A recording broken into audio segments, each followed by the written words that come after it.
ଦୁର୍ଗା ସ୍ତୋତ୍ରରେ ଯେଉଁ ମାହେଶ୍ୱରୀଙ୍କର ନା ଏଇ ଦୁର୍ଗାଙ୍କର କଥା କୁହାହେଇଛି, କାଳୀଙ୍କର କଥା ବି ବର୍ଣ୍ଣନା କରାହେଇଛି। ଆଉ ମା ବହିରେ ଯୋଉ ମାହେଶ୍ୱରୀଙ୍କର ଆଉ ମହାକାଳୀଙ୍କର ରୂପ ଅଲଗା ଅଲଗା ବା ତାଙ୍କର ଶକ୍ତି ବର୍ଣ୍ଣନା କରାହେଇଛି।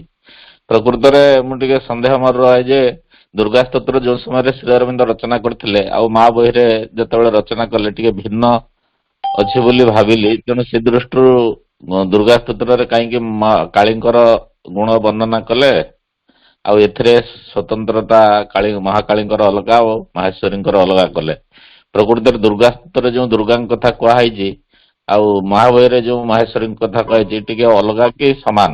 ନାଇଁ, ମହାକାଳୀ ମଧ୍ୟ ସେଇଭଳିଆ ଭୟଙ୍କର ରୂପ ଧାରଣ କରିବା କଥା ଲେଖିଛନ୍ତି ନା।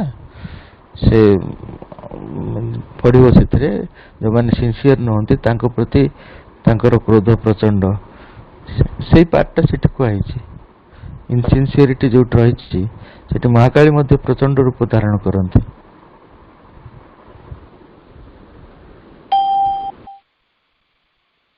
ନା ଧାରଣ କରି ଦୁର୍ଗା ସ୍ତୋତ୍ରରେ ସେଗୁଡାକ ଗୋଟେ ମିଶେଇକି କରିଦିଆହେଇଛି କି ନାହିଁ? ଦୁର୍ଗାଙ୍କର କଥା କାଳୀଙ୍କର କଥା କୁହାହେଇଛି, କିନ୍ତୁ ଏଠି ମାହେଶ୍ୱରୀ ମହାକାଳୀ ଅଲଗା କୁହାହେଇଛି। ସେ ଦୃଷ୍ଟିରୁ ଭାବୁଛି ଯେ କଣ ସମାନଟା କି ଅଲଗା ବୋଲି ସେଟା ଭାବୁଛି ସେଟା। ନାଇଁ, ଅଲଗା ଯେ, କିନ୍ତୁ ସେମାନଙ୍କ ଭିତରେ ଇଏ ମଧ୍ୟ ରହିଛି, ମିଳନ ବି ରହିଛି। ଦି ଜଣ ଏକା ସାଙ୍ଗେ କାମ କରନ୍ତି, ସେ ଶକ୍ତି ସବୁ ମିଶିକି କାର୍ଯ୍ୟ ହୁଏ, ଏଇଭଳିଆ ବି ରହିଛି। ତେଣୁ ଯୋଉ ଅଲଗା ସେମାନେ ଯୋଉ କାମ କରନ୍ତି ବୋଲି ଭାବୁଛୁ ସେଇଟା ବି ଗୋଟେ ସତ୍ୟ। କିନ୍ତୁ ଏବେ ଦୁର୍ଗା ଦେବୀଙ୍କ ଭିତରେ ଦିଟା, ମହାକାଳୀଙ୍କର କାମ ହଉଛି ପ୍ଲସ୍ ମାହେଶ୍ୱରୀଙ୍କର ବି ଦି ଜଣଙ୍କର ଶକ୍ତି ସେଠି କାମ କରୁଛି ବୋଲି ଶ୍ରୀ ଅରବିନ୍ଦ ଲେଖିଛନ୍ତି ଦୁର୍ଗା ଦେବୀଙ୍କ ଭିତରେ। ତେଣୁ ଏମିତି ନୁହଁ ଯେ ଗୋଟେ ଦେବୀ ଯୋଉ ଆରମ୍ଭ ହେଲେ ମାନେ ସେ ଅନ୍ୟ ଶକ୍ତିକୁ ୟୁଜ କରୁନାହାନ୍ତି, ଏମିତି ନୁହଁ। ପରସ୍ପର ମିଳନ ବି ରହିଛି। ହେଲେ ଯୋଉ ଦୁର୍ଗା ସ୍ତୋତ୍ର ହେଇଛି, ଦୁର୍ଗା ଆଉ ସେଥିରେ ମାହେଶ୍ୱରୀ ସମାନ ଜିନିଷ ସାର୍? ଆଜ୍ଞା। ନାଇଁ ନାଇଁ, ସେ ଗୋଟେ ଜୀବନ୍ତ ସତ୍ତା ତିଆରି ହେଇଛନ୍ତି, ଯୋଉ ସତ୍ତା ଭିତରେ ମାହେଶ୍ୱରୀଙ୍କର ଟିକେ କାମ କରୁଛି, ମହାଲକ୍ଷ୍ମୀ ମହାକାଳୀଙ୍କର ଟିକେ କାମ କରୁଛି, ଏଇଭଳିଆ ସବୁ ନୂଆ ସତ୍ତା ମାନେ ତିଆରି ହେଇଛି। ଯେମିତି ଆମେ ଗୋଟେ ବ୍ୟକ୍ତି ଅଛୁ, ଆମ ଭିତରେ ବିଭିନ୍ନ ଦେବାଦେବୀଙ୍କର ଶକ୍ତି କାମ କରୁଛି।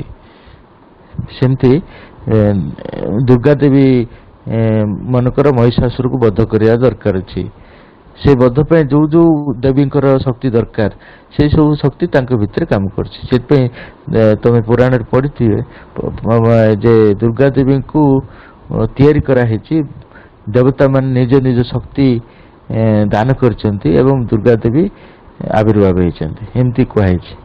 ମାନେ ଦୁର୍ଗାଙ୍କ ଭିତରେ ବି ମାହେଶ୍ୱରୀ ଶକ୍ତି କିଛି ରହୁଛି, ମହାକାଳୀଙ୍କର ବା ଅନ୍ୟାନ୍ୟ ବି ଶକ୍ତି ରହୁଛି। ଯେହେତୁ ଯେତେବେଳେ ଗୋଟେ ନିର୍ଦ୍ଦିଷ୍ଟ କାମ ପାଇଁ ସେତେବେଳେ ଯାଉଛନ୍ତି, ସେତେବେଳେ ଅନ୍ୟାନ୍ୟ ଶକ୍ତି କି ତାଙ୍କର ବ୍ୟବହାର କରୁଛନ୍ତି ବା ଅନ୍ୟ ଯୋଉ ଯେମିତି ସମସ୍ତଙ୍କ ଦେବତାଙ୍କର ଯୋଉ ଶକ୍ତି ଆଣିକିରି ସେ ମହିଷାସୁରକୁ ବଧ କଲେ, ସେମିତି ଯେତେବେଳେ ଆବଶ୍ୟକ ପଡୁଛି ସେମାନେ ସେ ଶକ୍ତିକୁ ବ୍ୟବହାର ବି କରୁଛନ୍ତି।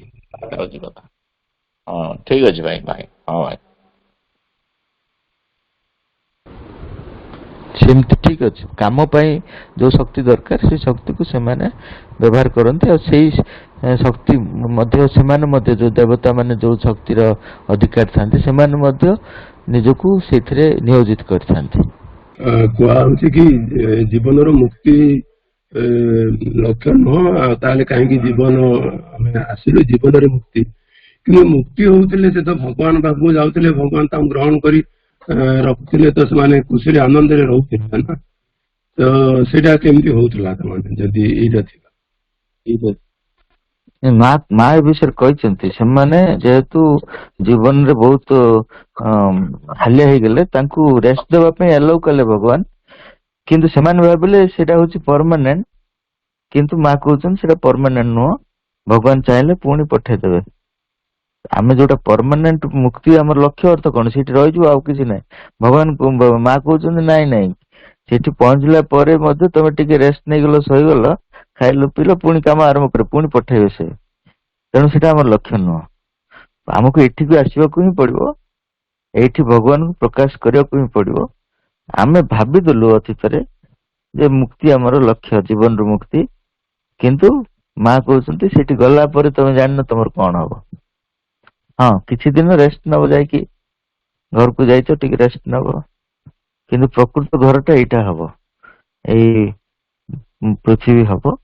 ଏଇଠି ତମେ ଭଗବାନଙ୍କୁ ପ୍ରକାଶିତ କରିବ, ତାହେଲେ କଣ ଏଇ ଜୀବନଟା ସଚିଦାନନ୍ଦମୟ ହବ ଏବଂ ସମ୍ପୂର୍ଣ୍ଣ ଭାବରେ ତମେ ମୁକ୍ତ ହବ, ସ୍ୱାଧୀନ ହବ। ଏଠି ଗୋଟେ ଭାଇ ସନ୍ନ୍ୟାସୀର ଭକ୍ତି ଲେଖା ହେଇଛି, ସେ ଗୀତଟା ଗାଇ ଦଉଛି, ଟିକେ ବୁଝେଇଦେବି, ଯାହା ପାରିବି ଆପଣ ଟିକେ ଡାଉଟ୍ କରିଦେବେ। ସନ୍ନ୍ୟାସୀର ଭଲ ପାଇବାଟା ହଉଛି ଭଗବାନଙ୍କୁ ଭଲ ପାଇବ, କିନ୍ତୁ ତାଙ୍କ ସୃଷ୍ଟିକୁ ମିଥ୍ୟା ବୋଲି କହୁଛି। ପ୍ରକୃତ ଭଲ ପାଇବାଟା ହଉଛି ମାନେ ଭଗବାନଙ୍କୁ ଭଲ ପାଇବ, ତାଙ୍କ ସୃଷ୍ଟିର ଯୋଉ ସମସ୍ୟା ବର୍ତ୍ତମାନ ଅଛି, ଯୋଉ ସେଥିରୁ ଓହରି ନେଇକି ଶାନ୍ତି ନୁହଁ। ବହୁତ ଜଣ ଅଛନ୍ତି, କାହିଁକି ସେ ଭିତରେ ପଶିବା, ଘରେ ଆରାମରେ ରହିବା, ସେଇଭଳିଆ ଶାନ୍ତି ନୁହଁ। ଏଇ ଯୋଉ ପୃଥିବୀ ବର୍ତ୍ତମାନ ଯୋଉ ଗଢା ହେଇଛି, ଯୋଉ ସମସ୍ୟା ସବୁ ଅଛି, ସେ ସମସ୍ୟାକୁ ଜଣେ ସମ୍ମୁଖୀନ ହବ, ସମ୍ମୁଖୀନ ହେଲା ପରେ ଯୋଉ ଶାନ୍ତିଟା ଆସିବ, ଭଗବାନଙ୍କର ଉପସ୍ଥିତିରେ ଶାନ୍ତି ଏବଂ ଭଗବାନଙ୍କର ପ୍ରକାଶରେ ଶାନ୍ତି। ଅର୍ଥାତ ଏଇ ଯୋଉ ଜଗତଟି ହଉଛି ଭଗବାନଙ୍କର ପ୍ରକାଶ, ଏ ଦିଟାକୁ ନେଇକି ଯୋଉ ଶାନ୍ତି, ସେଟା ଯଥାର୍ଥ ଶାନ୍ତି। କିନ୍ତୁ ଆମେ ଓହରି ଯିବାର ଶାନ୍ତିରେ ରହିଥାଉ। କାହିଁକି ଏ ଭିତରେ ପଶିବା, ଏତେ ଲୋକଙ୍କ ଭିତରେ କାହିଁକି ପଶିବା, ଏତେ ଜଗତ ଭିତରେ କାହିଁକି ପଶିବା, ଆମେ ଆମର ରହିଯିବା ଆରାମରେ। ସମସ୍ତଙ୍କର, ମ୍ୟାକ୍ସିମମ୍ ଲୋକଙ୍କର ଏଇଭଳିଆ ଶାନ୍ତି, ଗୋଟେ ତାମସିକ ଶାନ୍ତି ଥାଏ, ଯୋଉ ଯିଏକି ଜଗତକୁ ମିଥ୍ୟା ବୋଲି ଭାବେ।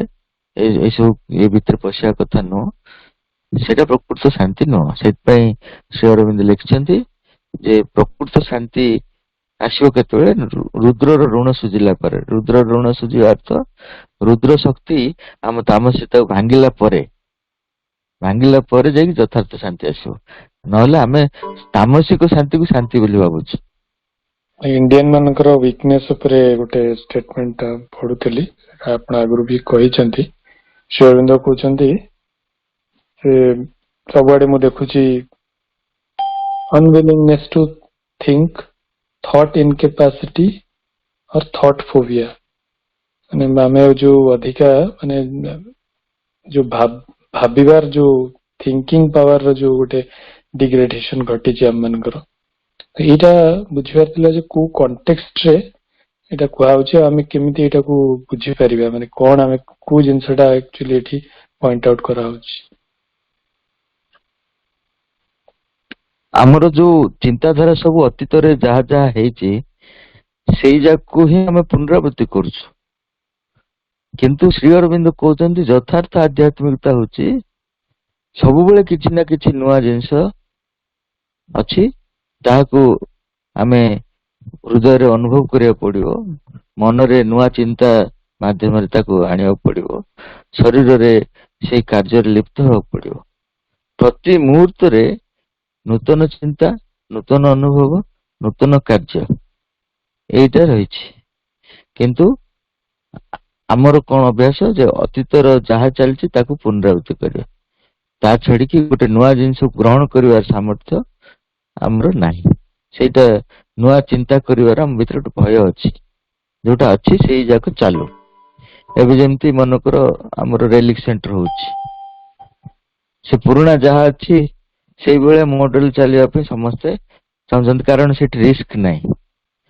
ଯାହା ହେଇଛି ଏମିତିଆ ଗୋଟେ ବିଲ୍ଡିଂ କରିଦବା, ତାଙ୍କ ବିଲ୍ଡିଂ ଦେଖି ଆମେ ଗୋଟେ କରିଦବା, ତାଙ୍କ ବିଲ୍ଡିଂ ଦେଖି ଆମେ ସେଇଭଳିଆ ଗୋଟେ ରିପିଟେସନ ଚାଲିଛି।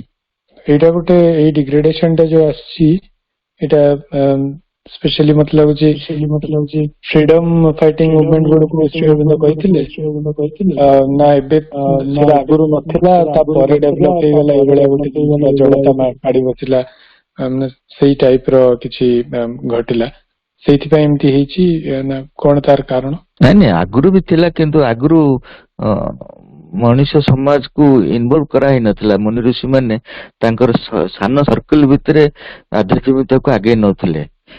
କଲେକ୍ଟିଭ ମୁଭମେଣ୍ଟ ଟା କଳି ଯୁଗରେ ଆରମ୍ଭ ହେଲା। ତେଣୁ ବର୍ତ୍ତମାନ ଯୋଉ ମାସ ଲେଭେଲରେ ଏଇ ସବୁ କଥା କୁହାଯାଉଛି ଯେ ତମମାନଙ୍କର ଆଗକୁ ଯିବା ପାଇଁ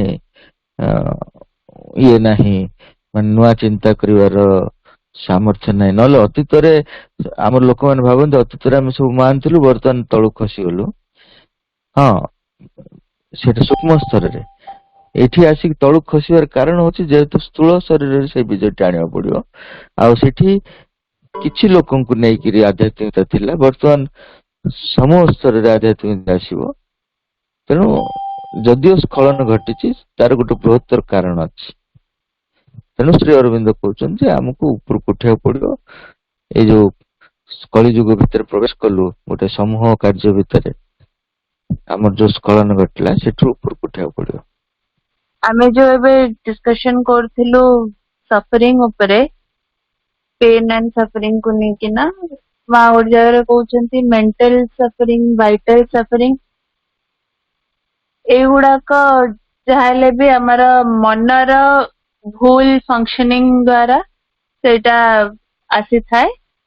ଆଉ କିନ୍ତୁ ଫିଜିକାଲ ସଫରିଂ ଯୋଉଟା, ସେଇଟାକୁ ମା କହୁଛନ୍ତି ସେଟା ଯେମିତି କି ଗୋଟେ ମାନେ ଗୋଟେ ଛୁଆକୁ ପିଟିଲା ବେଳକୁ ଯେମିତି ଲାଗେ, ମତେ ସେମିତି ସେଟା ଅନୁଭବ ହୁଏ। କାହିଁକି ନା ସେଇଟା ଇଗ୍ନୋରେନ୍ସ ଆସିଥାଏ। କାହିଁକିନା ମ୍ୟାଟରରେ ଇଗ୍ନୋରେନ୍ସ ରହିଛି, ଇନର୍ସିଆ ରହିଛି, ସେଠି ବ୍ୟାଡୱିଲ୍ ନାହିଁ।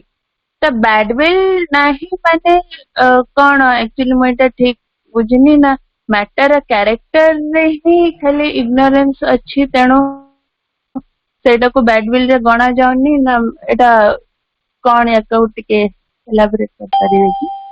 ଶରୀର ହଉଛି ଇନୋସେଣ୍ଟ, ସେଥିରେ ସେ ଛଳନା ନାହିଁ ତାର। ଉଦାହରଣ ସ୍ୱରୂପ ତମେ କିଛି ନ ଜାଣିକିରି ମଧ୍ୟ ବହୁତ ବଡ ଅଫିସର ହେଇପାରିବ।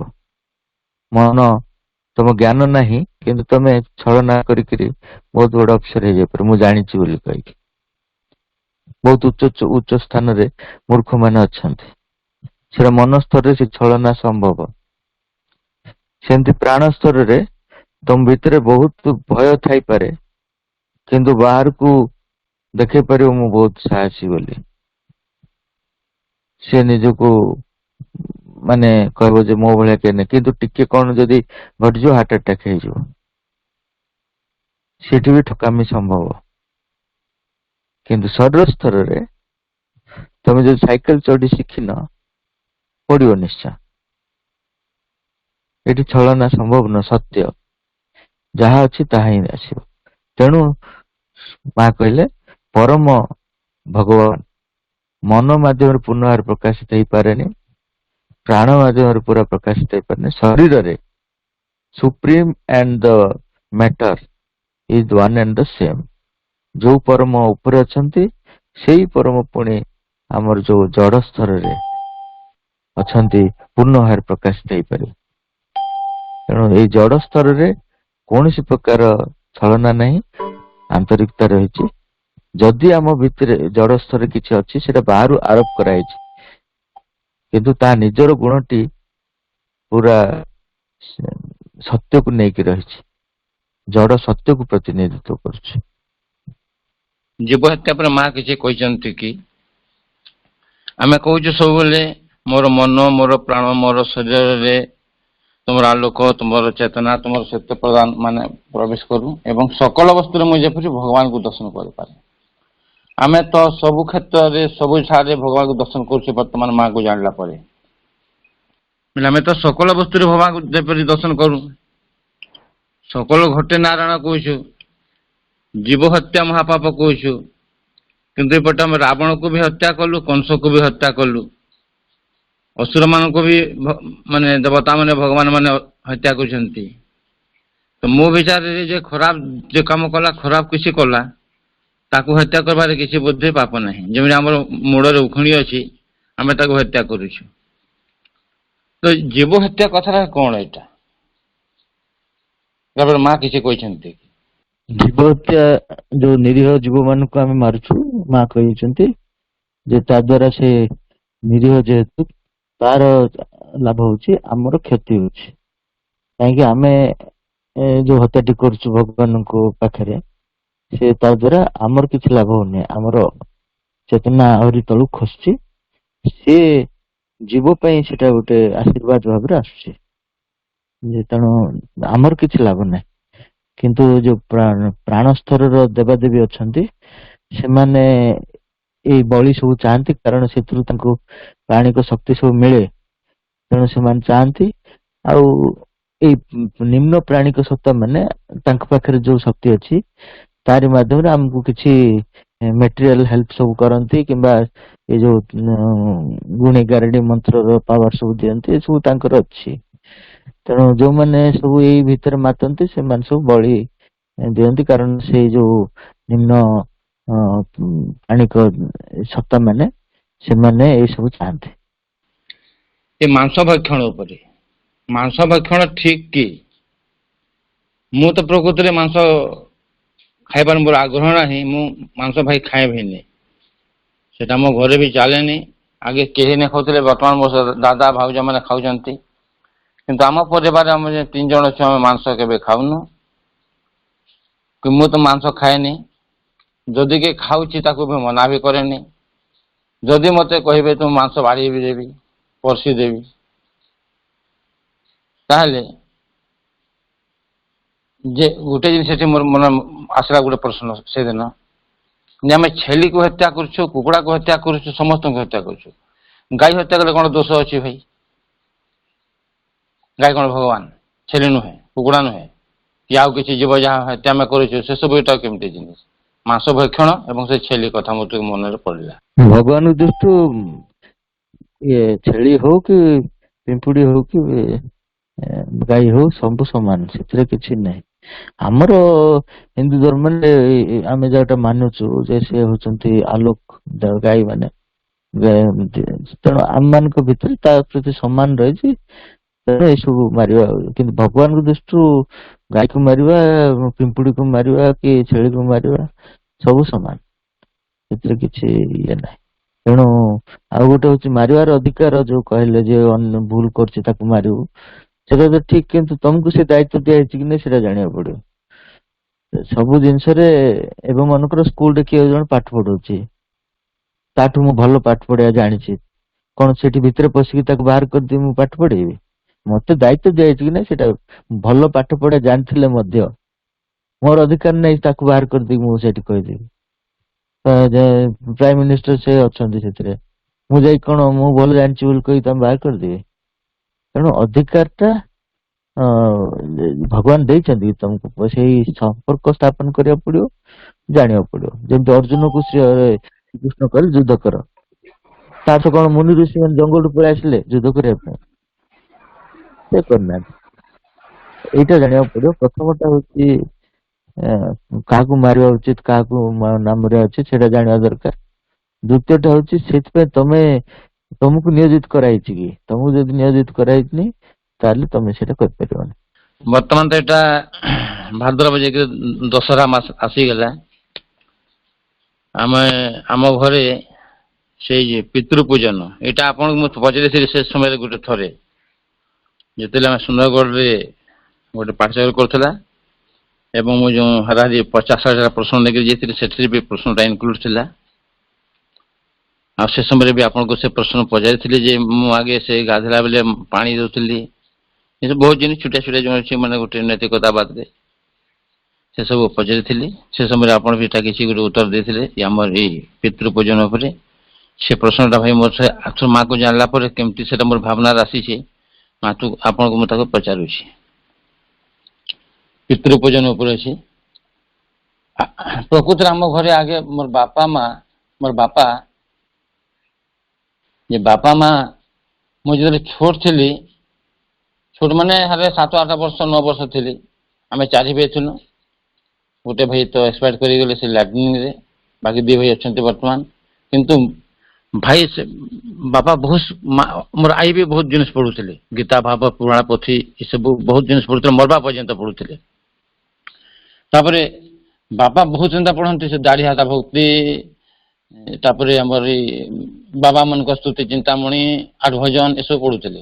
ଏବଂ ସେ ରାମାୟଣ ମହାଭାରତ ବି ପଢୁଥିଲେ। ଏବଂ ସେଥିରେ ସେ ଗୋଟେ ଚିହ୍ନା ଦେଇଦେବେ, ମା କୁ କହିବେ ଚିହ୍ନା ଦେଇଦେବେ ଏବଂ ଏଇଟା ଧର ବାବୁ କହିଦେବେ, ମତେ ଦେବେ। ମୁଁ ତାକୁ ଲେଖିକି ରଖୁଥିଲି। କିନ୍ତୁ ସେ ବି ଧୀରେ ଧୀରେ ଏମିତି ଘରେ ଆମର ପିତୃ ପୂଜନ କରୁଥିଲେ। ତାପରେ ଦେଖିଲେ ବର୍ତ୍ତମାନ ଏଇ ଚାଲିଚଳନ ଢଙ୍ଗ ରଙ୍ଗ ସବୁ ସମସ୍ତଙ୍କର ଯେଉଁ ସବୁ ହେବେ ଏକାକାର ନଥିବ ତାର ବିଚାର ସେ ବି ଧୀରେ ଧୀରେ ସେ ମାନେ ପିତୃପୁରୁଷ ଦୂରେଇ ଗଲେ। ତାପରେ ପରେ ମୋର ପାଳି ଆସିଲା। ମୁଁ ତ ଭାଇ ଟୋଟାଲି କରିନି କେବେ। ହଁ ଯଦି ଆମେ କରିବୁ ହେଲେ ଗୋଟେ ଜଷ୍ଟ ଫର୍ମାଲିଟି ବାକି ସେ ଗୋଟେ ପିଲାକୁ ଡାକିଦେବୁ ବ୍ରାହ୍ମଣ ଗୋଟେ ପିଲାକୁ ସେ ଗାଁ ପିଲା ଛୋଟିଆଟା ଥିଲା ସେଇ ଛୋଟିଆଟା ପିଲା ଥିଲା ତାକୁ ଦେଇଦେବୁ ହଁ ବାବୁ ଯା ଆଣିଲେ ଆମର ଘରେ ଛୁଆମାନେ ପଢି ଆସନ୍ତି ତାକୁ ଆମେ କିଛି ପ୍ରସାଦ କରିକି ଆମେ ଦେଇଦେଉଥିଲେ। ଆମର ପିତୃଭୋଜନ ଏଇଟା ଆମର। ଆଉ ବସିକି ଗୋଟେ ଯେମିତି ଗୋଟେ ଲୋକମାନେ ଗୋଟେ କରନ୍ତି ସେ ପତ୍ର ପତ୍ର ଆଣିକି ସେସବୁ ଆମର ମୋଟାମୋଟି ଚାଲିନି ବର୍ତ୍ତମାନ। ତ ମୋତେ ଆମର ଘରେ ପଚାରିଲେ ଭାଇ ଯେ କଣ ଗୋଟେ ପିତୃପୂଜନ ନ କଲେ କଣ ଧନ ସମ୍ପତ୍ତି ସେମାନେ ରାଗିଯିବେ ଧନ ସମ୍ପତ୍ତି ଆସିବେ ମୋର ଭାବୁଛ ସେଟା ମୋର ତ ସ୍ତ୍ରୀ କିଛି କହିନି ତାଙ୍କ ସେଟା ଆଲୋଚନା ହେଲା। ଆଉ ସେମାନେ କହିଲେ ଯେ ପିତୃପୂଜନ ପିତୃ ଯଦି ସନ୍ତୁଷ୍ଟ ହେବ ଘର ଭଲ ରହିବ ପିତୃ ଯଦି ଅସନ୍ତୁଷ୍ଟ ରହିବ ତାହେଲେ ସବୁ ବିଘ୍ନ ଘଟିବ ମାନେ ସେ କିଛି ଧନ ଜନ ଗୋପଲକ୍ଷ୍ମୀ ଯାହା ଅଛି ସେ ସବୁ କିଛି ମିଳିବନି। ତେଣୁ ମୁଁ କହିଲି ହଁ 2 ବର୍ଷ ତ ଆମ କିଏ ମରି ହଜିଗଲେ ସେଟା ହୁଏନି ତ 2 ବର୍ଷ ସୁବିଧା ଅଛି ସେମାନେ କରିବୁ କହିଲେ।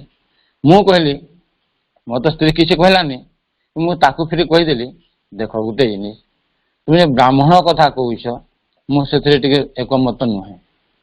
କାହିଁକି ମୁଁ ଦେଖୁଛି ସାମ୍ନାରେ ଗୋଟେ ସେ ଆମେ ଯାହା କାମ କରୁଛୁ ଆମର ବରଂ ସେ ବ୍ରାହ୍ମଣ ପଛରେ କିଛି ନିମ୍ନ କାମ କରୁଛି ନିମ୍ନ ଅଲଗା କଥା କିନ୍ତୁ ଆମେ ମୁଁ ଯାହା ଜାଣିବାକୁ ଚାହୁଁଛି ଯେ ଆମେ ଯାହା ଯାହା କାମ କରୁଛୁ ବ୍ରାହ୍ମଣ ତାର ଆହୁରି ଖରାପ କାମ କରୁଛି ତାକୁ ଡାକିକି ପିତୃ ପୂଜନ ଦେବ ପିତୃ କଣ ଭାବିବେ। ବରଂ ମୁଁ କହିଲି ତୁମେ ନିଜେ ବ୍ରାହ୍ମଣ ହେଇଯାଅ ବ୍ରାହ୍ମଣକୁ ଦେବା ଅପେକ୍ଷା ନିଜେ ବ୍ରାହ୍ମଣ ହେଇଯାଅ। ଆଉ ଛୁଆମାନେ ଆମ ପଢି ଆସନ୍ତି 15-16 ଛୁଆ ଡେଲି 2 ଟାଇମ୍ ତାଙ୍କୁ ଦେଇଦିଅ ସେମାନେ ଖାଇବେ। ତାପରେ ସେ ଆଉ ଗୋଟେ ତାକୁ ସେଠି କହିଥିଲେ ମୁଁ ଯେ ସାଇକଲ ଯେତେବେଳେ ପମ୍ପଟା ପେଚିଂ ହେଇଯାଉଛି ମାନେ ସାଇକେଲ ଚକାଟା ପେଚିଂ ହେଇଯାଉଛି ପବନଟା ଯାଇକି ତ ବଡ ପବନରେ ମିଶି ଯାଉଛି ଯେତେବେଳେ ସାଇକେଲ ପେଚିଂ କରୁଛୁ ବଡ ପବନ ଆଣିକି ସାଇକେଲ ଚକା ଭର୍ତ୍ତି କରିଦେଉଛୁ ତା ବାପା ମା ଯେତେବେଳେ ଆମ ପିତୃମାନେ କୁଆଡେ ଯିବେ ଆମେ ମରିଗଲେ ଯାହା ବି ହେଲେ ମୁଁ ତାକୁ ବୁଝାଉଥିଲି କହିଲା ଆମେ ମରିଗଲେ ହଜିଗଲେ ଯାହା ବି ହେଲେ ଆମେ ଭଗବାନ ଭିତରେ ଅଛୁ ନା ଭଗବାନଙ୍କୁ ଦେଲା ଆସ ସମସ୍ତେ ପାଇଲେ ସାଇକେଲ ପବନଟା ଖସିଗଲା ବଡ ପବନରେ ମିଶିଗଲା ବଡ ପବନରୁ ଆସିକିରି ପୁଣି ସାଇକେଲ ଚକ ଭିତରେ ପଶିଗଲା ଏକାଠି ତ ଭଗବାନଙ୍କୁ ଦେଲା ତ ସମସ୍ତେ ପାଇଯିବେ ଏଇଟା ମୁଁ ତାକୁ କହୁଥିଲି। ହଁ ଏଠି ଗୋଟେ ଭାଇଙ୍କର ଗୋଟେ ସୁନ୍ଦର ଗୋଟେ ମୁଁ ମାନେ ଟକ୍ ଟେ ଶୁଣିଛି ଟକ୍ ଶୁଣୁଥିଲି ଯେ ସେଇ ବ୍ରାହ୍ମଣ ଭଳି କଥା ଯେ ଲୋକମାନେ ବାବାଜୀ ବହୁତ ଲୋକ ଜାଗାରେ ଅଛନ୍ତି ବାବାଜୀ ବୈଷ୍ଣବକୁ ତାଙ୍କୁ ଖାଇବାକୁ ଦିଅନ୍ତି କିନ୍ତୁ ଭାଇଙ୍କର ଗୋଟେ ଏଠି ଗୋଟେ ବହୁତ ସୁନ୍ଦର ଏକ୍ଜାମ୍ପଲ ଯୋଉଟା କି ଭାଇ କହନ୍ତି ଯେ ଲୋକମାନେ ଗୋଟେ ବାବାଜୀଟା ଆସିଗଲେ ବୈଷ୍ଣବଟା ଆସିଗଲେ ତାଙ୍କ ପାଦ ଧୋଇକି ହଳଦୀ ପାଣି କେତେ କେତେ କଥା କରିବେ କିନ୍ତୁ ଯଦି ଆମେ ଯଦି କହିବା ତୋ ପୁଅକୁ ବାବାଜୀ କରିଦେ କହିଲେ ସେ କଣ ଉତ୍ତର ଦେବା ଆପଣ ମାନେ ଜାଣିଥିବେ। ତ ଏଭଳିଆ ଭାଇ ମୋ ପାଖରେ ମାନେ ଏସବୁ ମୋର ମୁଣ୍ଡ ମାନେ ମୋ ମୁଣ୍ଡରେ ଆସିଲା ପ୍ରଶ୍ନଟା ଆପଣ ଟିକେ ସମାଧାନ କରିଦେବେ। ଏବେ ବର୍ତ୍ତମାନ ସେସବୁର କିଛି ଆବଶ୍ୟକତା ନାହିଁ। ଏବେ କେବଳ ଆମେ ଯୋଉ ଯୁଗରେ ଅଛୁ କେବଳ ଭଗବାନଙ୍କୁ ପୂଜା କରିବୁ କୌଣସି ମାଧ୍ୟମର ଆବଶ୍ୟକତା ନୋ ଇଣ୍ଟରମିଡିଏଟ ବୋଲି ମାନ କହିଛନ୍ତି। ଆଉ ପିତୃ ତ ପ୍ରଶ୍ନ ହିଁ ଉଠୁନି ଆଉଟଡେଟେଡ ବୋଲି ଲେଖିଛନ୍ତି ଏ ଶ୍ରାଦ୍ଧ ପ୍ରାଦ୍ଧ ସବୁ ଆଉଟଡେଟେଡ ଏସବୁ କିଛି ଆବଶ୍ୟକତା ନାହିଁ। ଯାହା ବି କରିବ ଭଗବାନଙ୍କୁ ଡାଇରେକ୍ଟ ଅର୍ଥ ମା ଶ୍ରୀଙ୍କୁ ପୂଜା କରିବ। ଆଉ ତମର ଯଦି ସିଆଡେ କିଛି ମନେ ପଡୁଛି ସେଟା ଭୁଲି ଯିବା ପାଇଁ ମାଙ୍କ ପାଖରେ ପ୍ରାର୍ଥନା କରିବ କାରଣ ତମେ ଯେତିକି ଭୁଲିଯିବ ମାତୃ ଲୋକ ସେମାନେ ପୁନର୍ଜନ୍ମ ପାଇବା ପାଇଁ ବାଟ ପାଇବେ ନହେଲେ ଆମ ଆଡକୁ ଆକର୍ଷିତ ହଉଥିବେ ସେ ପ୍ରାଣ ସତ୍ତା ମାନେ ସେମାନେ କଷ୍ଟ ପାଇବେ। ତେଣୁ ଆମେ ଯେତେ ଭୁଲିଯିବୁ ସେମାନଙ୍କୁ ସେତିକି ସେମାନଙ୍କ ରାସ୍ତାଟା କ୍ଲିୟର ହବ। ଆମେ ଯେତେ ମନେ ପକେଇବୁ ସେତିକି ଅସୁବିଧା ହବ। ଆଉ ଆଜିକାଲି ତ ଶ୍ରାଦ୍ଧ ଫାଦ୍ଧ ସବୁ ବେକାର ଗୋଟେ ଦେଖା ଇଏ ସବୁ ଚାଲିଛି ବା କଣ ଚାଲିଛି ତାର କିଛି ଅର୍ଥ ନାହିଁ। ସତରେ ବି ଜଣେ ସିନସିୟରଲି କରିବ ତାର ବି ଆବଶ୍ୟକତା ନାହିଁ। ଭାଇ ଯୋଉ ସୁନ୍ଦର ପ୍ରଶ୍ନ କରୁଥିଲେ ଭାଇ ବି ବହୁତ ସୁନ୍ଦର ଉତ୍ତର ଦେଲେ। କହିବା କଥା ତାରି ଭିତରେ ଆଉ ଟିକେ କ୍ଲିୟର ହବା ପାଇଁ ଚାହୁଁଛି ଯେ ଭାଇ ଆମେ ଯୋଉ ପ୍ରକାରାନ୍ତରେ ଜୀବ ହତ୍ୟା କରିବା ମହାପାପ ସେ ତ ସବୁ କ୍ଷେତ୍ରରେ ଆଲୋଚନା ରହିଛି। ଆଉ ମା ବି ମନା କରୁଛନ୍ତି। ଇନଡାଇରେକ୍ଟଲି ଦେଖିବାକୁ ଗଲେ ଆମେ ମଶା ମାଛି କ୍ଷେତରେ ବ୍ୟବହାର କରୁଥିବା ଔଷଧ ତାର ସବୁ ତାକୁ ମାରିବା ପାଇଁ ମଶା ମାଛି ମୂଷା ଏସବୁ ଆହୁରି ଜୀବାଣୁ ମାନେ ମଧ୍ୟ ଆମର ଗୋଟେ ଏପିଡେମିକ ମହାମାରୀ ବ୍ୟାପିଛି। ପ୍ରକାରାନ୍ତରେ ଆମେ ଇଞ୍ଜେକ୍ସନ ନଉଛୁ, ଜୀବାଣୁ ମାନେ ମଧ୍ୟ ଆମ ଶରୀରକୁ ପ୍ରୋଟେକ୍ସନ ପାଇଁ ଯୋଉ କ୍ଷତି କରୁଛନ୍ତି ତାକୁ ଆମେ ଇନଡାଇରେକ୍ଟଲି ବି ହତ୍ୟା କରୁଛୁ, କିନ୍ତୁ ଆମର ଜୀବନ ବଞ୍ଚାଇବା ପାଇଁ ତାହା ସହାୟକ ହଉଛି। କିନ୍ତୁ ଏଇ ଯୋଉ ମଶା ମାଛି କ୍ଷେତରେ ବ୍ୟବହାର କରାଯାଉଥିବା ଔଷଧ ପ୍ରକାରାନ୍ତରେ ସେଇ ଜୀବ ହତ୍ୟା ଆଡକୁ ଯାଉଛି। ଏମିତି ବି ମହାବୀର ତାଙ୍କର ଯୋଉ ବାଣୀ ଦେଇଥିଲେ, ସେମାନେ ନାକରେ କପଡା ବାନ୍ଧିକି ମଧ୍ୟ ଯାଉଥିଲେ କାଳେ କୌଣସି କୀଟ ପତଙ୍ଗ ମରିଯିବେ। ଏସବୁ କନସେସନେସ୍ ଟା ଅଛି, କିନ୍ତୁ ଏ ବିଷୟରେ କଣ କହିବେ ଭାଇ, ଟିକେ ବୁଝେଇବେ?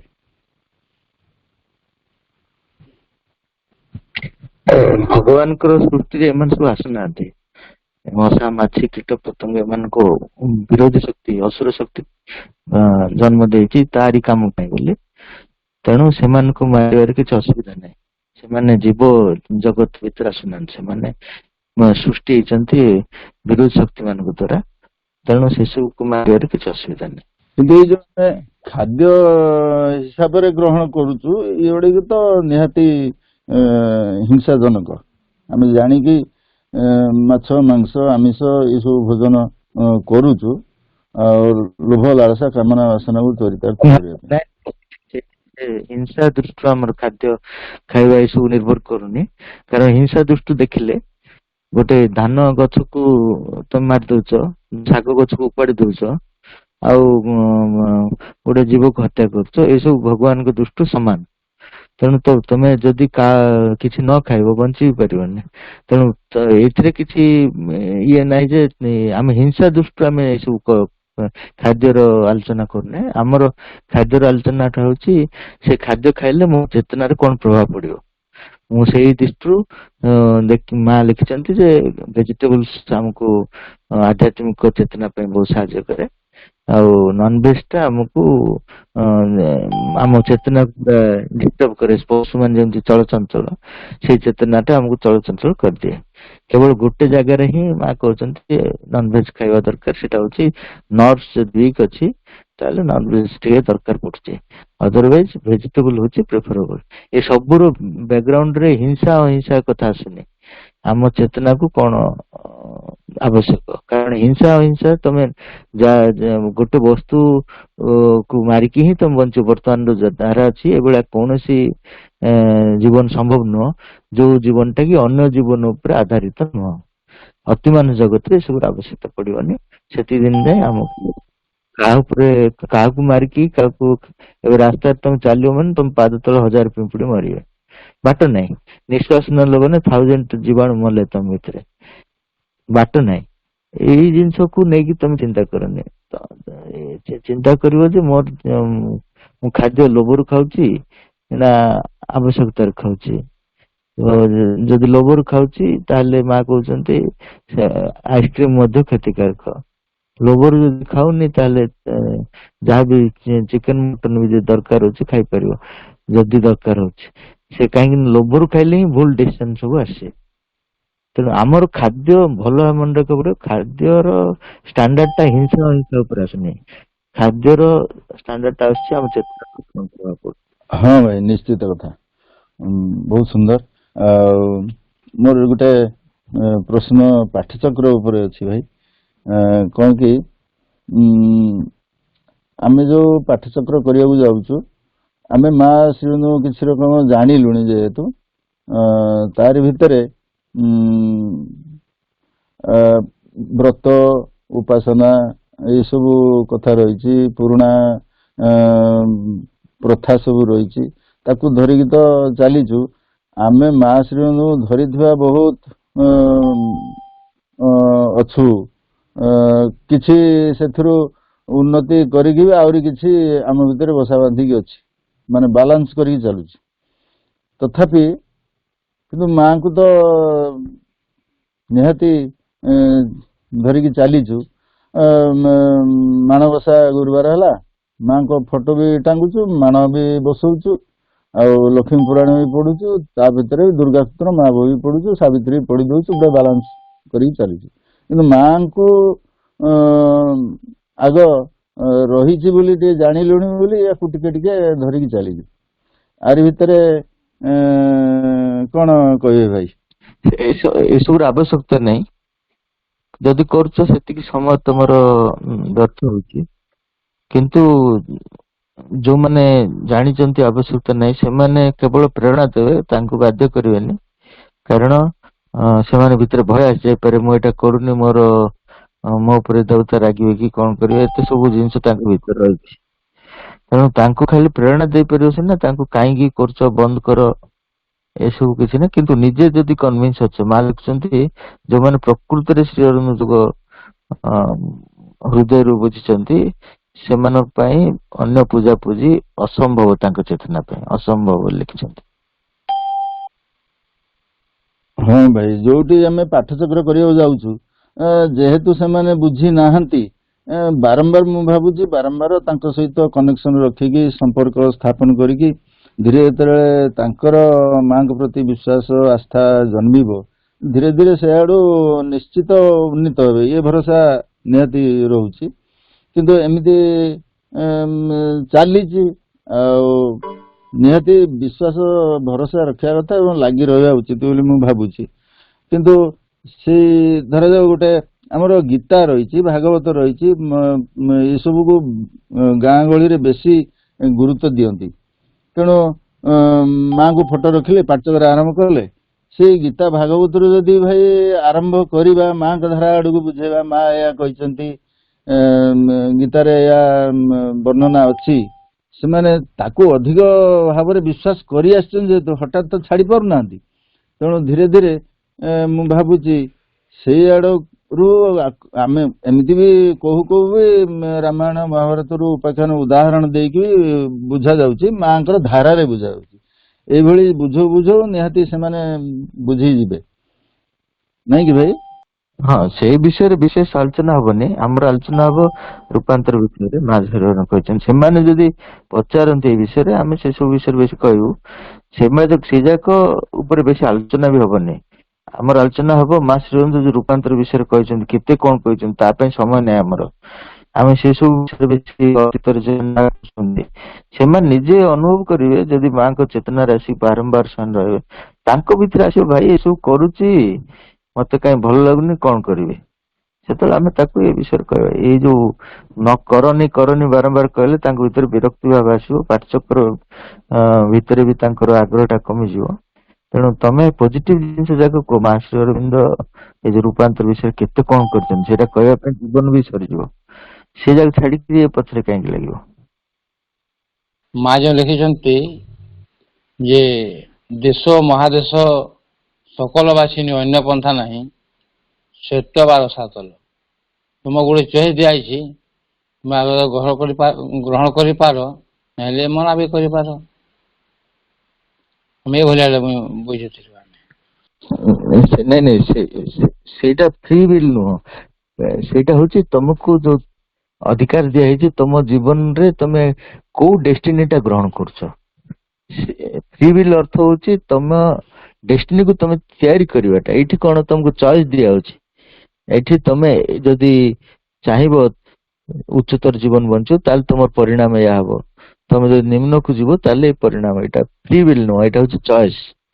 ଫ୍ରି ୱିଲ୍ ଅର୍ଥ ହଉଛି ସ୍ୱାଧୀନତା, ଅର୍ଥ ହଉଛି ତମ ଜୀବନରେ ତମେ ଯାହା ଚାହିଁବ ସେ ଯାକ କରିପାରିବ, କୌଣସି ମାନେ ବାହ୍ୟ ଉପାୟ ବିନା। ବାହ୍ୟ ଉପାୟ ବିନା ଅର୍ଥ ହଉଛି, ଏବେ ମା କହୁଛନ୍ତି ତମେ ସତ୍ୟରେ ବଞ୍ଚିବାକୁ ପଡିବ, ତାହେଲେ ତମେ ରକ୍ଷା ପାଇବ, ନହେଲେ ରସାତଳକୁ ଯିବ। ଏଇ ଯାକ ଉପାୟ ସବୁ ଦିଆହଉଛି। ଭଗବତ ଚେତନାରେ ତମେ ଯଦି ବାସ କଲ, ସେଠି କୌଣସି କଣ୍ଡିସନ ନାହିଁ, କୌଣସି ସତ୍ୟ ନାହିଁ, ତମେ ଯାହା ଚାହିଁବ ତାହା ହବ। ଭଗବତ ଚେତନାରେ ଯଦି ରହିଲ, ସେ ତାଙ୍କ ପାଇଁ କୌଣସି ନିୟମ ରେଗୁଲେସନ କିଛି ବି ନାହିଁ। ସେ ମାନନ୍ତି ସେଟା ଅଲଗା କଥା, କିନ୍ତୁ ତାଙ୍କ ପାଇଁ କୌଣସି ନିୟମ କାନୁନ ନାହିଁ। ସେ ଗୋଟେ ଧାରାରେ ଆଗକୁ ଯାଆନ୍ତି, ଯୋଉମାନେ ଭଗବାନ ଭଲ ପାଆନ୍ତି ତାଙ୍କୁ ସାହାଯ୍ୟ, ଏଇ ସବୁ ନିୟମ କାନୁନ ଭିତରେ ଦେଇକି ସେ ଯାଆନ୍ତି। କିନ୍ତୁ ମାଙ୍କୁ ଯେତେବେଳେ ପଚରାଗଲା, ମା ତମ ବିରୁଦ୍ଧରେ ଯିଏ ଅଛି ତା ପ୍ରତି ତମେ କୃପା କରିପାରିବ କି? ମା କହୁଛନ୍ତି ଭଗବାନଙ୍କ ଇଚ୍ଛାକୁ କିଏ ବନ୍ଦ କରିପାରିବ? ସେ ସବୁ କିଛି କରିପାରିବ। ସେ କରନ୍ତିନି, ଗୋଟେ ସିଷ୍ଟମ ମାନନ୍ତି, ସେଟା ଅଲଗା କଥା, କିନ୍ତୁ ତାଙ୍କ ଇଚ୍ଛା କୁ ଅତିକ୍ରମ କରି ଆଉ କିଛି ନାହିଁ, ସେଟା ହଉଛି ଫ୍ରି ୱିଲ୍। ଆମକୁ ଯୋଉ କୁହାହଉଛି ତମେ ଯଦି ଏଇଆ କରିବ ତାହେଲେ ଏଇଆ ହବ, ଏଇଆ ଯଦି ନ କରିବ ଏଇଆ ହବନି, ସେଇଠି ଗୋଟେ ଆମକୁ କଣ କୁହାଯାଉଛି, ମାନେ ଚୟନ କରିବାର ଅଧିକାର ଦିଆହଉଛି। ସେ ଅଧିକାର ଭଗବାନ ଦଉଛନ୍ତି, କିନ୍ତୁ ତାଙ୍କ ଚେତନାରେ ପହଞ୍ଚିଗଲେ ସେଟା ସ୍ୱାଭାବିକ ହେଇଯିବ।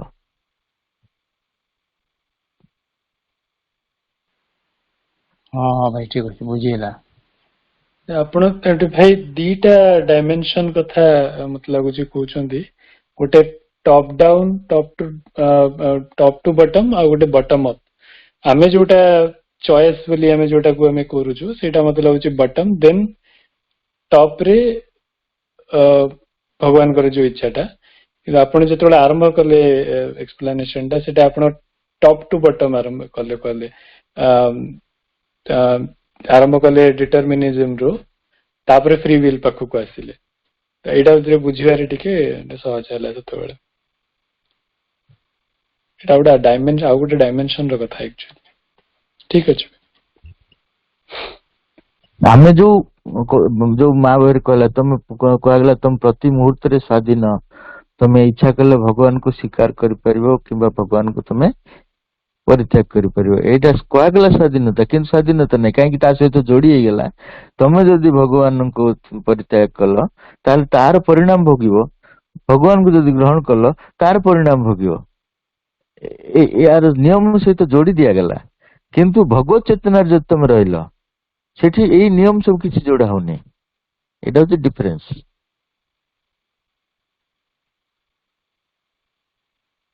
ହଁ ଭାଇ, ମାନେ ସେତେ ଫ୍ରି ୱିଲ୍ ଟା ଆପଣ ଯୋଉଟା ମାନେ କହୁଛନ୍ତି, ଯେ ସେତେବେଳେ ଭଗବତ ଇଚ୍ଛା ଆଉ ଇଣ୍ଡିଭିଜୁଆଲ ଇଚ୍ଛା ଭିତରେ କିଛି ଡିଫରେନ୍ସ ରହିବନି, ସେଇ ଜିନିଷଟା।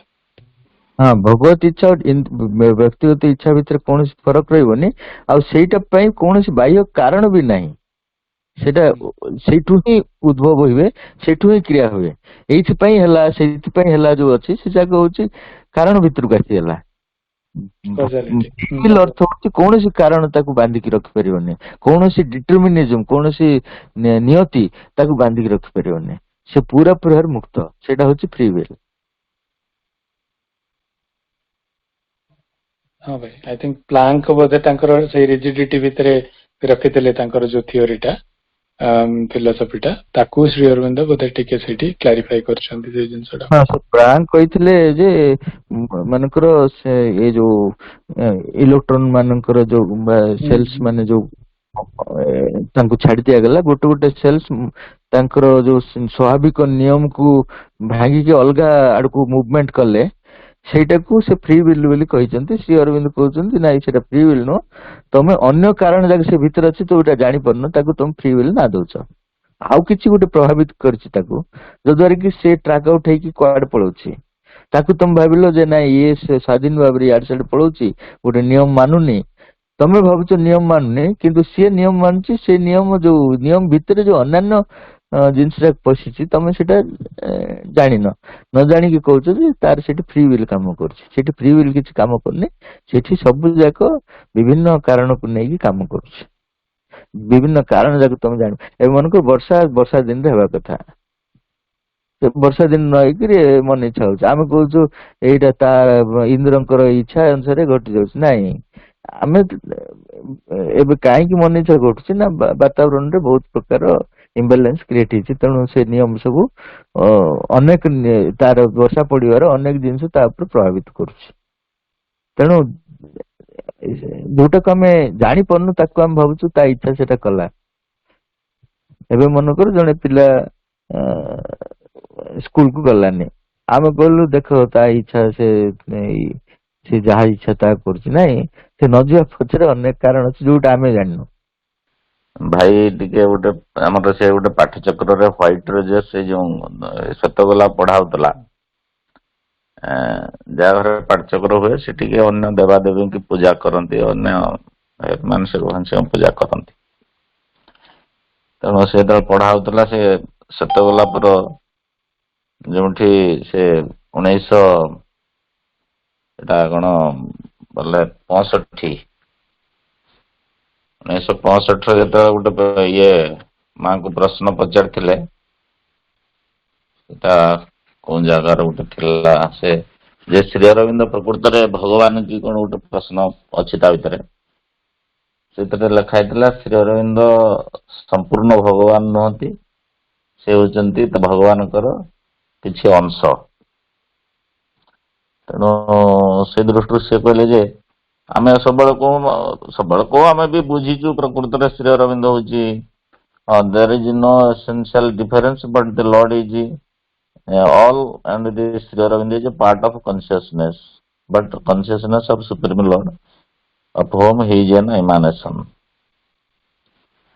ସେ ଦୃଷ୍ଟିରୁ ସିଏ ଟିକେ ମତେ କହିଲେ ଯେ ଆପଣ କହୁଛନ୍ତି ପୂର୍ଣ୍ଣ ଅବତାର, ଆଉ ସେ ତ କିନ୍ତୁ ଏଥିରେ ଲେଖା ହେଇଛି ଶ୍ରୀ ଅରବିନ୍ଦ ପୂର୍ଣ୍ଣ ଅବତାର ନୁହେଁ, ତାଙ୍କର ଅଂଶ ବୋଲି କହୁଛନ୍ତି। ସେଇଟା ମୁଁ କହିଲି ନା, ଆମେ ତ ଏଇଟା ସବୁ ଜାଗାରେ ଏଠି ସିନା ଲେଖା ହେଇଛି, କିନ୍ତୁ ସେ ତ ତାଙ୍କର ଚେତନାରେ ପୂର୍ଣ୍ଣ ଚେତନା ନେଇକି ଆସିଛନ୍ତି। ସେ ଟିକେ ବୁଝିଲେନି ଆଉ, ସେଇଟାକୁ ସେ ସେଇ ଲେଖାରୁ ସେ ମତେ କହିଲେ ଯେ ଆପଣ କହୁଛନ୍ତି କିନ୍ତୁ ଏଟା ନୁହେଁ ତ ଲେଖିଛନ୍ତି ଏଟା ଏମିତି। ଆକ୍ଚୁଆଲି ସେଟା ସେଠି କାହିଁକି ଲେଖିଲେ ବି ମା ମୁଁ ଜାଣିପାରିଲିନି। ସେଟା କଣ ଭାଇ ଟିକେ ତାର ବିଶେଷତ୍ୱ? ନା ସେଇଥିପାଇଁ ମା ବାରମ୍ବାର କହୁଛନ୍ତି ଯେ ସବୁ କିଛି ଯାହା ଲେଖା ହେଇଛି ସବୁ ପଢିବାକୁ ପଡିବ। ମା ଗୋଟେ ଜାଗାରେ କହୁଛନ୍ତି ଶ୍ରୀ ଅରବିନ୍ଦ ପୂର୍ଣ୍ଣ ଅବତାର ବୋଲି, ଆଉ ଗୋଟେ ଜାଗାରେ କହୁଛନ୍ତି ମା ହଉଛନ୍ତି ଅଂଶ ଅବତାର। ଏ ଦିଟାକୁ ଜଣେ ଯିଏ ଯୋଉଟା ପଢିଲା ସେ ଅନୁସାରେ ଚଲେଇଛି। ସେଇଟା ହିଁ ଆମର ଧାର୍ମିକତାରେ ଅଧା ଶୁଣିକିରି ଚଲେଇଛନ୍ତି ଗାଡି। ପୁରା ସମ୍ପୂର୍ଣ୍ଣ ଭାବରେ ସବୁ ପଢିକିରି ଏ ପରସ୍ପର ବିପରୀତକୁ ସମନ୍ୱିତ କରିକି ଉର୍ଦ୍ଧୁକୁ ଉଠିବା, ଏଇଟା କିଏ ପ୍ରୟାସ କରୁନି। ମା ଏଇଟା କହିଲେ, ମା ସେଇଟା କହିଲେ, ତାପରେ ଆମେ ଗଣ୍ଡଗୋଳ କରିକି ପାଠ ଚୋରୁ ବାହାରି ପଡୁଛୁ। ମା କାହିଁକି ପୂର୍ଣ୍ଣ ଅବତାର କହିଲେ, ମା କାହିଁକି ଅଂଶ ଅବତାର କହିଲେ, ଏଇଟା ବୁଝିବା ପାଇଁ କିଏ ଚେଷ୍ଟା କରୁନି। ସମସ୍ତେ ଖାଲି କହୁଛନ୍ତି ମା ଏଇଆ କହିଛନ୍ତି, ମା ସେଇଆ କହିଛନ୍ତି। ଦିଟା ଯାକ କହିଛନ୍ତି। ମା ପୂର୍ଣ୍ଣ ଅବତାର କଥା କହିଛନ୍ତି, ମା ଅଂଶ ଅବତାର କଥା କହିଛନ୍ତି। ପୂର୍ଣ୍ଣ ଅବତାର କାହିଁକି କୁହାଗଲା ନା ପୂର୍ଣ୍ଣ ଚେତନାକୁ ଧରିକି ଆସିଲେ, ସେଥିପାଇଁ ପୂର୍ଣ୍ଣ ଅବତାର କୁହାଗଲା। ଅଂଶ ଅବତାର କାହିଁକି କୁହାଗଲା ନା ଯୋଉ ଶରୀରକୁ ନେଇ କାମ କରୁଛନ୍ତି ପୁରାପୁରି ଭାବରେ ଭଗବାନଙ୍କର ଇଚ୍ଛାକୁ ପୂରଣ କରିବା ପାଇଁ ଏଇ ଶରୀର କାମ କରିବନି, ତେଣୁ କଣ୍ଡିସନ ହିସାବରେ କାମ କରିବ। ପୂର୍ଣ୍ଣ ଭାବରେ କାମ କରିବା ପାଇଁ ହେଲେ ଅତି ମାନସ ଜଗତରେ ତାହା ସମ୍ଭବ ହବ। ତେଣୁ ଏଇଠି ଅଂଶ ଅବତାର ଅର୍ଥାତ ବର୍ତ୍ତମାନ ଭଗବାନ ଯୋଉ ବିଭିନ୍ନ ଭାବରେ କାମ କରୁଛନ୍ତି, ଏଇଠି ମଧ୍ୟ ଗୋଟିଏ ପାର୍ଟିକୁଲାର ରୂପାନ୍ତର କାର୍ଯ୍ୟ କାମ କରିବା ପାଇଁ ଆସିଛନ୍ତି। ସେଥିପାଇଁ ସେଇ ଯୋଉ ଶରୀର ଧାରଣ କରିଛନ୍ତି, ସେଇଠି ଯେତିକି ସମ୍ଭବ ସେଇ ଅନୁସାରେ କାମ କରିଛନ୍ତି। ତାଙ୍କଠୁ ଅଧିକ ସାମର୍ଥ୍ୟ ଥିଲା ମାଙ୍କ ଶରୀରରେ। ତେଣୁ ମାଙ୍କ ଶରୀରକୁ ନିଜ ଶରୀର ଛାଡିକି ମାଙ୍କ ଶରୀରରେ କାମଟାକୁ ଆଗେଇ ନେଲେ। ତେଣୁ ଶରୀର ଦୃଷ୍ଟି ଯଦି ଦେଖିବ ସେ ଅଂଶ ଅବତାର, ଚେତନା ଦୃଷ୍ଟି ଦେଖିଲେ ସେ ପୂର୍ଣ୍ଣ ଅବତାର। ଯେ ଭାଇ ଦେଶର ଗୋଟେ ଲକ୍ଷ୍ୟ ଅଛି ଏବଂ ମନୁଷ୍ୟର ଲକ୍ଷ୍ୟ ଅଛି। ମନୁଷ୍ୟର ପ୍ରକୃତ ଲକ୍ଷ୍ୟ ମା ସେମାନେ ଯାହା କହିଛନ୍ତି ତାହା ଭଗବାନ, ଆଲୋକ, ଆନନ୍ଦ, ମୁକ୍ତି, ଅମରତ୍ୱ। କିନ୍ତୁ ବର୍ତ୍ତମାନ ସୁଦ୍ଧା ଆମେ ଅହଙ୍ଗର ପୂର୍ତ୍ତିକୁ ଆମର ଲକ୍ଷ୍ୟ ବୋଲି ଭାବିଛୁ। ତେବେ ଦେଶ ଲକ୍ଷ୍ୟଟା ଭାଇ ଭଗବାନଙ୍କୁ ପ୍ରକାଶ କରିବା, ଭଗବାନଙ୍କୁ ଜାଣିବା କି କଣ ସେଟା? ଦେଶର ଯୋଉ ଚୈତ୍ୟ ସତ୍ତା ଅଛି ସିଏ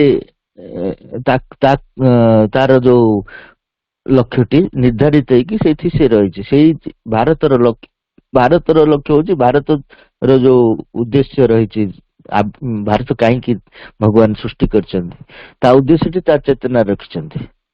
ପ୍ରତ୍ୟେକ ଦେଶର ଉଦ୍ଦେଶ୍ୟ ତାଙ୍କରି ଯୋଉ ଚୈତ୍ୟ ଚେତନାରେ ରଖିଛନ୍ତି।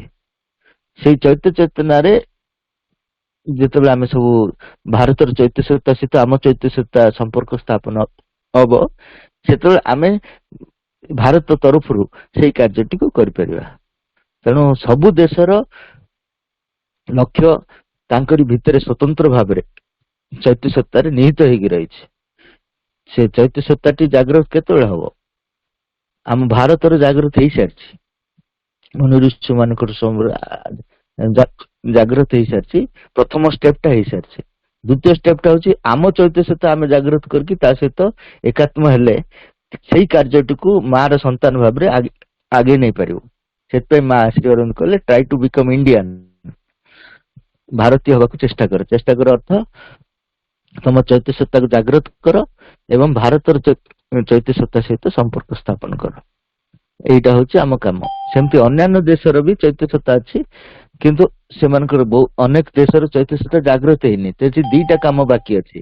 गोटे हूँ चैत्य सत्ता जागृत हम, आउट हूँ सेठाकर जो आदिवासी माने सेमानकर चैत्य सत्ता जागृत है देशर चैत्य सत्ता सहित एकात्म स्थापन करियो। सेठी अनेक काम अच्छी। आमर गोटे काम हो सारी भारतर चैत्य सत्ता जागृत हो सारी बहुत वर्ष पूर्व।